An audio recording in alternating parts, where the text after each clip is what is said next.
Ouais, Jason, y'a ton pote, il veut me frapper. Moi, je lui ai rien fait. Parle à ton pote, hein, c'est ta faute. Non. Et quoi, je suis ta meuf. Eh, vas-y, parle à ton pote, par exemple. Je commence à embrouiller Jason comme du n'importe quoi.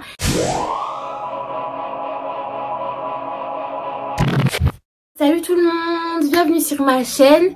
De nouveau, ou bienvenue sur ma chaîne, tout court. J'ai honte, hein. Franchement, j'ai honte. J'ai pas réussi à trouver le temps de filmer pendant tout le mois de septembre, mais là, les gars, ça y est. J'ai enfin le temps du coup de vous raconter la fin de l'histoire, donc trop bien. Ceux qui viennent d'arriver sur la partie 3, comme ça, là, par hasard, les gars, vous avez sauté trop d'étapes. Faut que vous fassiez un en arrière, que vous allez regarder la partie 1, la partie 2, et que ensuite vous reveniez sur la partie 3. Sinon vous allez être trop perdu, et moi je compte pas faire de récap, tu vois, genre j'ai grave la flemme, je vais pas vous mentir, j'ai grave la flemme. Bah, on y va. Avant ça, il faut que je vous parle de mes cheveux, ok, de ma perruque. D'ailleurs on dirait même pas une perruque, dites la vérité, on dirait pas je suis une curly hair qui là comme ça, dites la vérité, vite fait quand même, un petit peu. Juste à m'assurer que les boucles sont assez bien définies, mais sinon j'ai rien à faire, tu vois. Je kiffe cette perruque, genre. Je kiffe cette perruque. Donc du coup c'est du 20 pouces. Elle me vient de la compagnie de cheveux Hair. Je vous mets tous les liens en barre d'infos avec le lien de la perruque et tout. Moi je l'ai prise en 20 pouces. C'est pas trop long mais en même temps pas trop court. Franchement j'aime beaucoup. C'est ma perruque de flemme. Franchement c'est ma perruque de flemme. J'ai pas envie de me coiffer, j'ai pas envie de me prendre la tête. J'ai mis ça. Ma perruque de flemme. J'espère que vous êtes bien calés, que vous avez pris de quoi manger, des bonbons, des chips, un chocolat chaud parce qu'il commence à faire froid. J'espère que vous êtes prêts, ok? Installez-vous bien. Je raconte. Hey.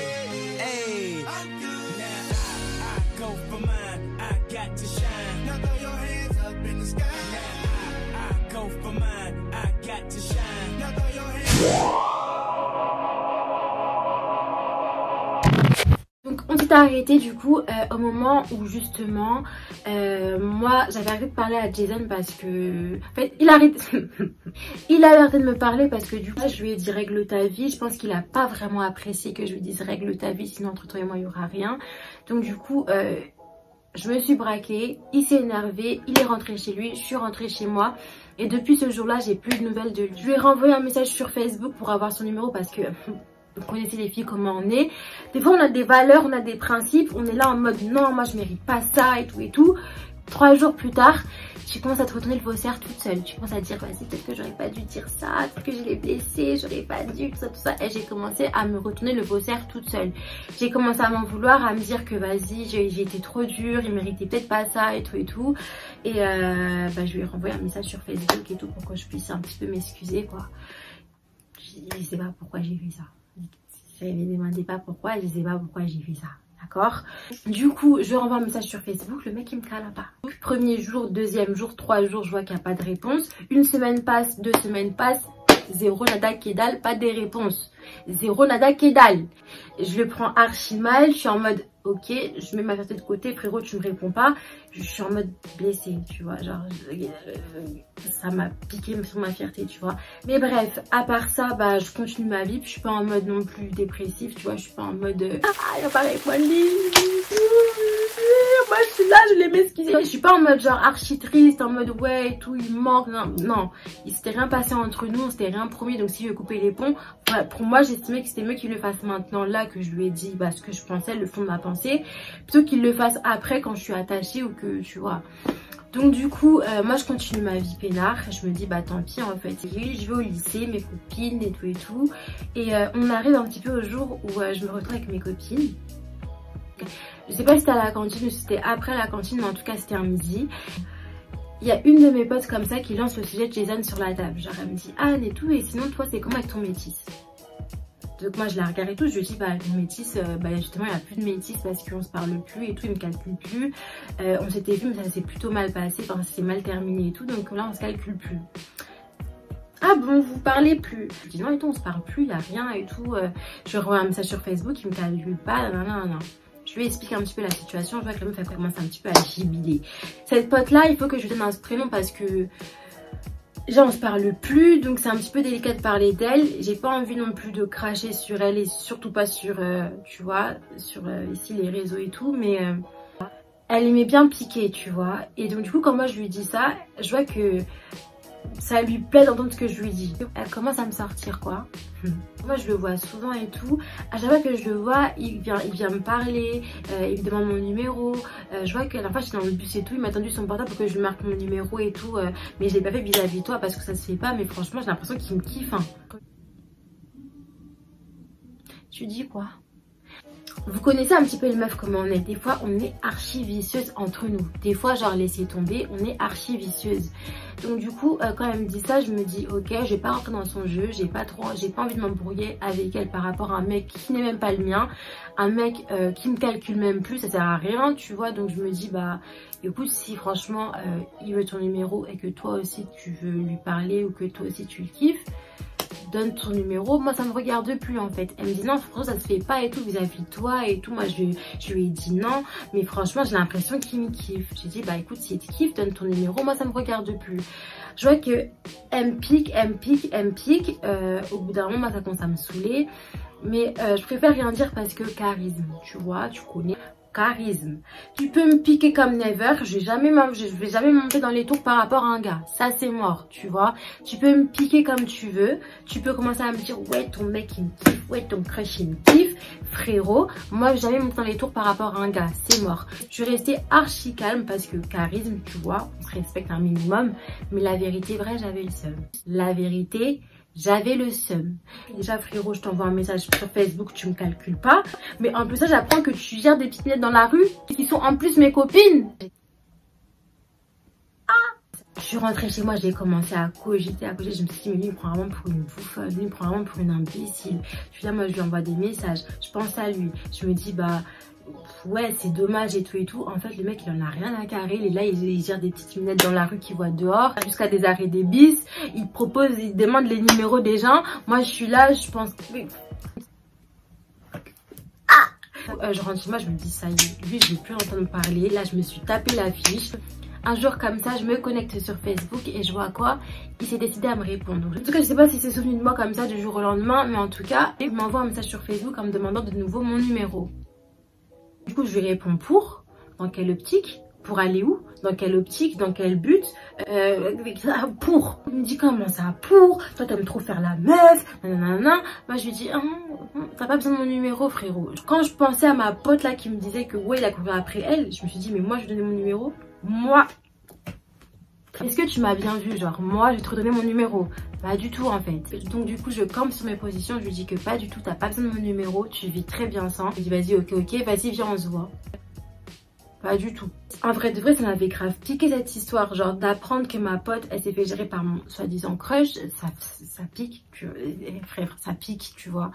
Comme il insistait, je me suis dit, bah vas-y, on va parler un petit peu de cette histoire-là. C'est le moment. Donc, du coup, au lieu de lui dire cash, ouais, écoute, moi j'ai appris ça sur toi et tout. Vous connaissez comment on est, les filles. Moi, je lui lance un pic. Demande à Cassandra là-bas. Cassandra, du coup, ma pote qui m'a raconté, du coup, toute cette histoire-là. Je lui lance un pic. Demande à Cassandra. Il me dit, Cassandra c'est qui? Moi je la connais pas, blablabla. Cassandra tu la connais pas. Cassandra c'est la meuf que tu gères, ou du moins que tu as tenté de gérer. Elle, je commence à déverser ma sauce. Et des fois on garde, on fait genre ça ne touche pas. Mais dans le fond, tu vois, dans le fond, t'as capté. Non, moi je connais pas Cassandra, tu racontes quoi? Non, bref. Il nie en bloc. D'un moment il commence à me dire, bah écoute, vas-y c'est qui elle? Moi je la connais pas, elle habite où? Vas-y si tu veux, on y va maintenant et on va la voir.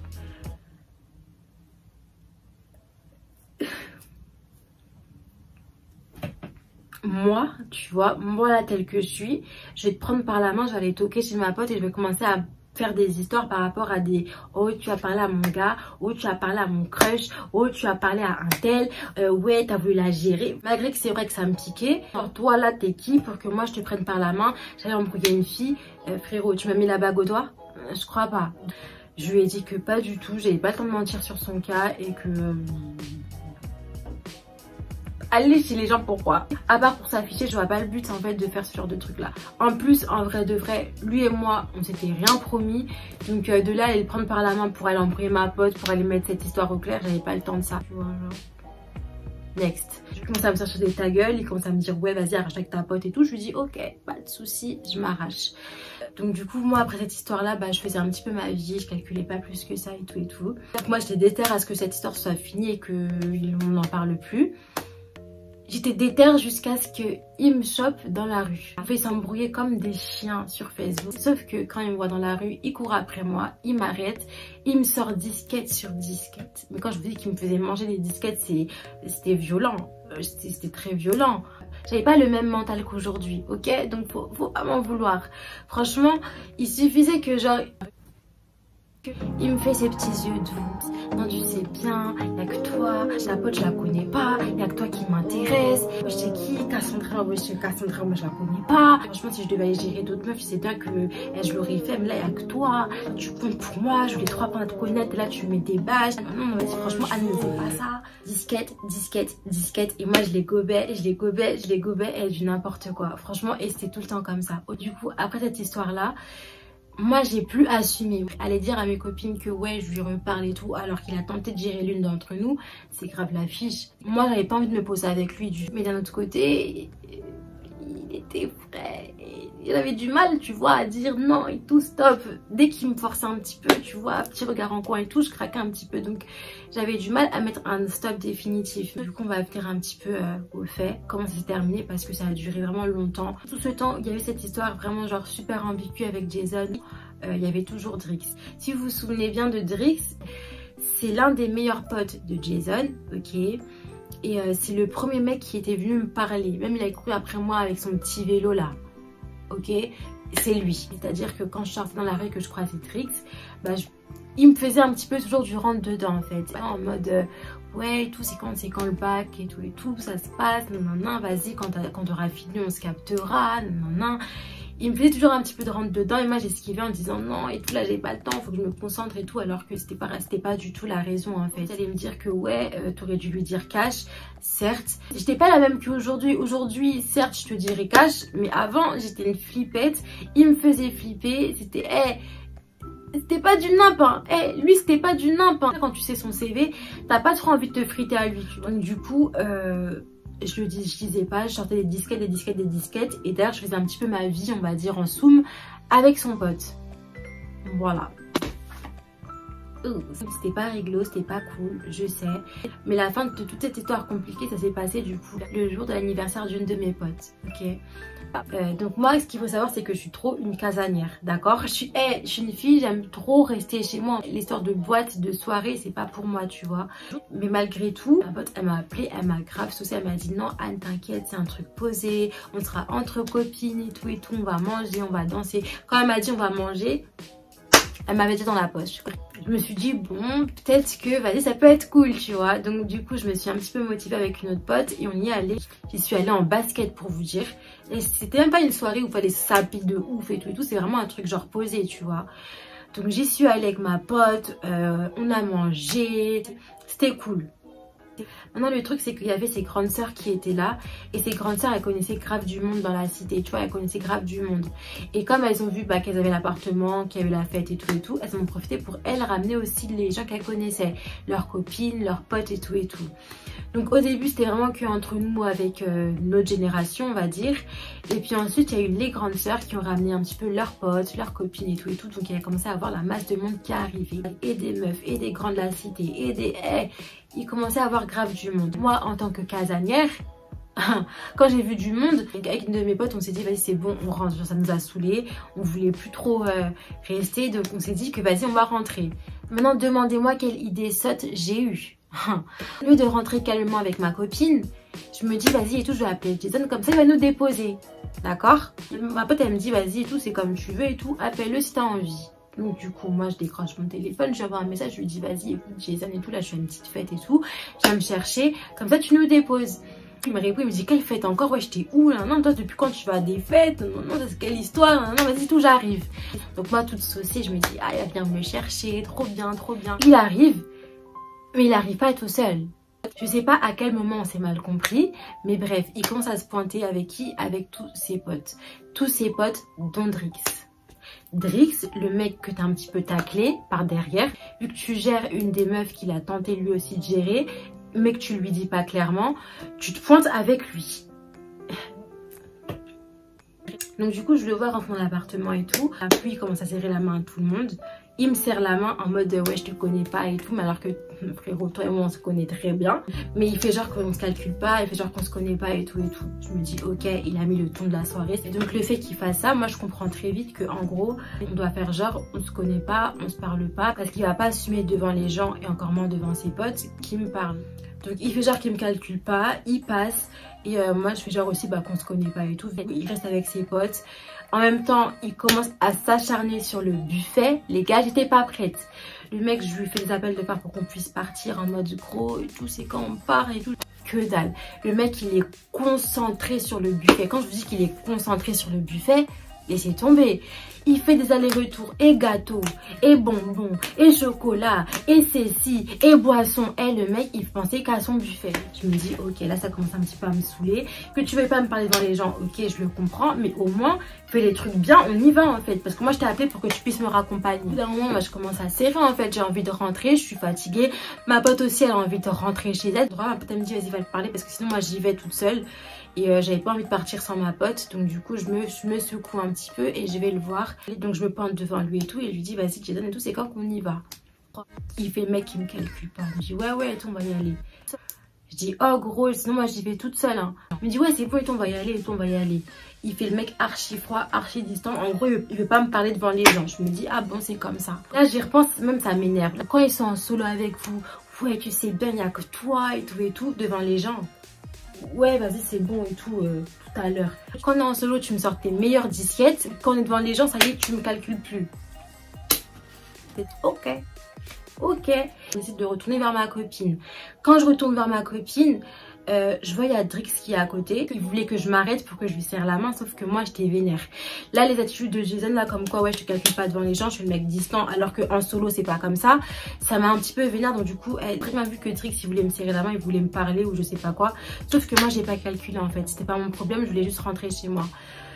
Donc je lui fous un petit peu un vent sans vraiment le vouloir, mais voilà, je lui fous un vent, je vais vers ma copine, je lui dis que vas-y c'est beau et tout, on se taille parce que l'autre il fait trop de manières. Vas-y ok.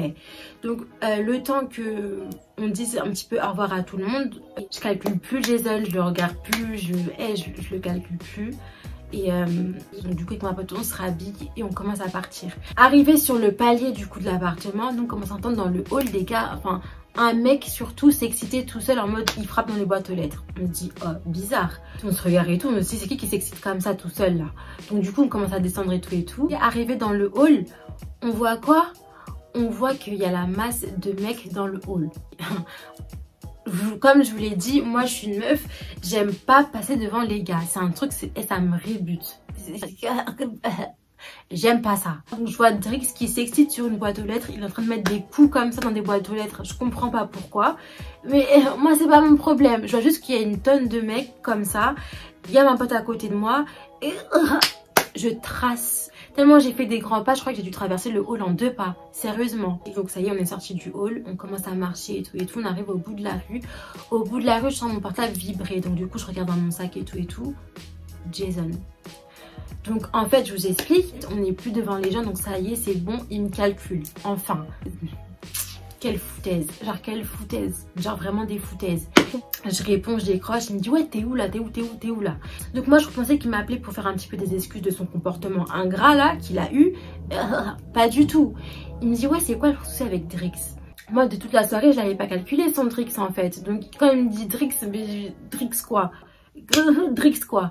Il me dit ouais c'est pareil, t'as dit bonjour, tu as foutu un vent, il est grave vénère, il a grave le démon contre toi. Non je dis hein. Moi j'étais tellement fatiguée, tellement à bout de lui et de ses histoires avec ses potes là. Je dis ah bon ok moi je rentre. Il me dit ouais comme ça tu rentres, regarde les problèmes que tu fais toi avec Drix. Je dis je m'en fous, je rentre. Il me dit ouais c'est bon, attends-moi et tout, j'arrive. Donc du coup je rejoins avec ma pote et il nous raccompagne chez nous à 2 pieds.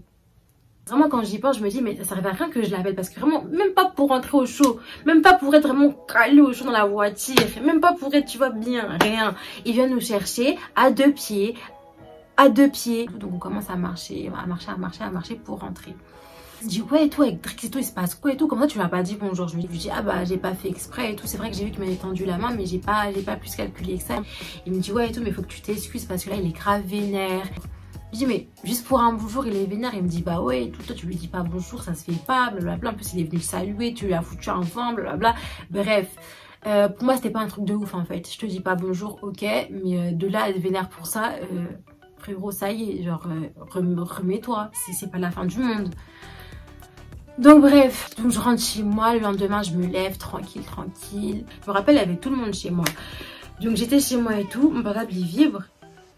Je vois je commence à recevoir des messages en rafale. Mais quand je vous dis en rafale, premier message, je me dis oh, que des insultes, des menaces. Je comprends pas, je me dis mais ça c'est qui, ouais je comprends pas. On m'appelle, je réponds pas. On m'appelle une deuxième fois, je réponds pas. On me laisse un message vocal. Ouais, écoute-moi bien, moi je suis pas ton type. Moi-même les policiers me respectent. Moi-même quand je vais au poste de police, on me respecte, on me serre la main. Toi tu crois que t'es qui? Reconnais la voix, je vois que c'est Drix. Et parmi tout son charabia, tout son délire, il me sort. Moi je m'en fous, même si c'était la meuf à Jason, je vais... Donc au final, malgré tout son flot d'insultes, je comprends vite que c'est pas une affaire de bonjour, c'est une affaire en fait de Jason en fait. Ce qui le dérange vraiment, c'est le fait que je parle à son pote et pas à lui. C'est juste ça en fait. Moi, grosse flippette que je suis, je commence à paniquer. Les histoires de ouais on veut me frapper, de ouais je suis en embrouille avec un tel, le mec il veut me frapper, il veut me... Jamais m'est arrivé un truc comme ça en fait. Je commence à envoyer des messages à mes copines, je dis ouais, il veut me frapper, il veut me faire du mal, moi je lui ai rien fait, il m'envoie des messages de menaces. J'étais pas bien, j'étais pas bien. Je commence à appeler Jason. Ouais, Jason, il y a ton pote, il veut me frapper. Moi, je lui ai rien fait. Parle à ton pote, hein. Parle à ton pote, moi, je lui ai rien fait, hein. Pourquoi il veut me frapper? Ça, c'est ta faute. Non. Et quoi, je suis ta meuf? Vas-y, parle à ton pote, parle à ton pote. Je commence à embrouiller Jason comme du n'importe quoi. Il était 16 h et vous connaissez les garçons de cité qui se lèvent à des 17 h, à des 16 h parce que toute la nuit, c'était debout. La nuit il faisait je sais pas quoi, donc du coup à 16 h ils sont encore au lit en train de dormir, les dents pas lavées, caleçons sales, tout ça là. Vous connaissez les garçons de cité comme ça. Moi je l'appelle en pensant qu'il était levé depuis longtemps, sauf que pas du tout. Lui il était encore dans ses ponguis là, lui il était encore dans ses dodos là, dans ses ronflements. Donc quand il m'entend crier dans ses oreilles, il commence à me dire ouais toi aussi arrête de crier dans mes oreilles, c'est bon j'ai entendu, vas-y c'est bon tu me casses la tête là. Donc il me raccroche au nez et du coup je sais pas s'il lui a parlé, mais je pense que oui parce que après cet appel là, parce que j'ai reçu encore 2-3 messages je pense après ça. Et le lendemain, plus rien. Le surlendemain, plus rien. Donc je pense qu'il a appelé son pote pour lui dire ouais il se passe quoi avec Anne et tout. Genre laisse-la et tout, elle a rien fait, nan, et tout, elle est désolée. Je pense qu'il lui a dit au final. Et franchement c'est trop dommage que j'ai plus les messages parce que vous aurez vu comment c'était écrit, ça faisait grave de la peine, ça faisait peine à voir. Il y a plein de fautes d'orthographe mais bref, malgré tout ces menaces ça me faisait quand même de l'effet, je vais pas mytho même si je critique. C'est pas bien, j'avais grave peur. Et ça s'est quand même fini bien dans le sens où... le temps il est passé, ça s'est plutôt bien fini parce que j'avais tellement peur de le croiser donc du coup moi je sortais pas beaucoup, donc du coup je le croisais pas et dans la semaine qui a suivi il m'a rappelé, il m'a renvoyé des messages mais genre pour s'excuser, genre c'était quand même cute, j'abuse du bail là. Et l'histoire en gros elle s'arrête ici parce que après ça c'était plus pareil. Moi j'ai recroisé Drix dans la rue, ça s'est super bien passé. Au début on se calculait, on se disait bonjour et tout et avec le temps on s'est plus trop calculé, c'était en mode on se voit de loin, on peut se calculer vite fait mais on se parlait plus. Plus de ouais je te fais du rentre dedans après le bac et tout c'est comment. Il n'y avait plus de ça. Et avec Drix c'était totalement réglé et avec Jason ça a pris un peu plus de temps parce que voilà. Petit à petit, j'ai réussi à prendre mes distances. Lui aussi, il a fait son chemin. En vrai, je pense que j'étais une parmi tant d'autres qui calculent, qui parlent à d'autres meufs et tout. Et il y a même pas 3 ans de cela, je crois, 2 ans de cela, j'ai appris qu'il était en prison. Donc comment vous dire que meilleur choix que j'ai fait ça a été de m'écarter de lui parce que des histoires bourbiers. Et je pense que si j'avais forcé avec lui, jusqu'à la fin j'aurais été dans des histoires bourbiers. Donc voilà, l'histoire se termine là. J'espère que ça vous a plu parce que ça a été super long à raconter. Mais j'ai quand même réussi à vous dire du coup je pense l'essentiel et voilà. Du coup, morale de l'histoire. Côtoyez pas des gars comme ça. Cette histoire c'est vraiment de la perte de temps. Genre il est tombé en prison, il a été emprisonné à je sais pas où, quelle prison là-bas là. Faites attention à qui est-ce que vous laissez rentrer dans votre vie parce que ça peut vite dégénérer, ça peut vite partir loin pour une histoire bête. Ça peut tellement vous porter préjudice, genre vraiment vous porter préjudice. Si le Drix en question il avait voulu me frapper, j'aurais pu me retrouver bêtement à l'hôpital, aux jambes cassées, aux bras cassés, je sais pas. Quand on vous dit ouais ce mec il est pas bien, forcez pas. Ouais il peut être beau, ouais il peut être tout ce que vous voulez. Les filles, on a trop tendance à vouloir se dire que non, peut-être qu'avec moi il va changer, peut-être qu'il va s'attacher, peut-être que... Non. Un mec, s'il veut réellement changer, il va pas t'attendre. Si un mec il veut changer pour lui-même et réellement changer, il va le faire. Des fois vous avez le détaillé complet, vous avez le CV complet de la personne. Année un tel à année un tel, oh il était avec cette meuf là. Tromperie sur tromperie, lui a fait la misère, oh il l'a frappé, oh ceci, oh cela, mais vous êtes là, vous vous dites non peut-être qu'avec moi il va changer.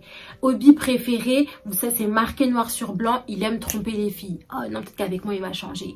Quand vous savez, vous savez. Arrêtez de trouver des excuses, arrêtez de dire ouais peut-être qu'avec moi il va changer, avec toi il n'y a rien du tout. D'accord? Avec toi, rien du tout, il va pas changer, il va juste te faire la misère comme pas possible. Donc non, je dis pas que personne n'a le droit à une deuxième chance et que ces gars-là, ils vont jamais changer. Il y en a, ils vont grandir, ils vont mûrir, ils vont se poser et ils vont faire les choses bien.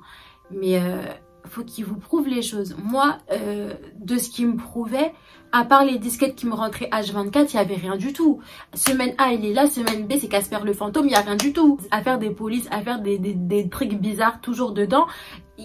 Vous voyez, je dis pas qu'ils n'ont pas le droit à une deuxième chance, mais quand vous connaissez les choses, si on vous prouve pas le contraire, genre Farah, s'il n'y a pas les actes qui vous prouvent qu'il peut changer, qu'il a changé, forcez pas.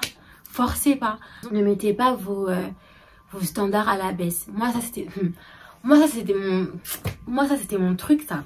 J'ai des standards, j'ai des principes, mais parce que oh, l'enfant il est mignon, oh, parce que l'enfant il fait les yeux doux, tu commences un petit peu à dire bon vas-y, peut-être que je peux accepter ça, peut-être que vas-y, peut-être que avec le temps, ceci, non, arrête de mettre tes standards à la baisse, il rentre pas dans les cases, il fait pas le taf, next. Je suis passée par là et je sais que des fois c'est dur, genre des fois t'es là, t'as envie d'y croire, t'as envie de t'accrocher à la personne, t'as envie d'espérer, mais des fois frère, il faut se dire la vérité, ils en valent pas le coup. Donc pensez à vous, sincèrement, votre tranquillité, votre paix avant tout. Les histoires bourbiers comme ça, on n'a pas le temps de ça. Bientôt 2020, vous pouvez pas être dans les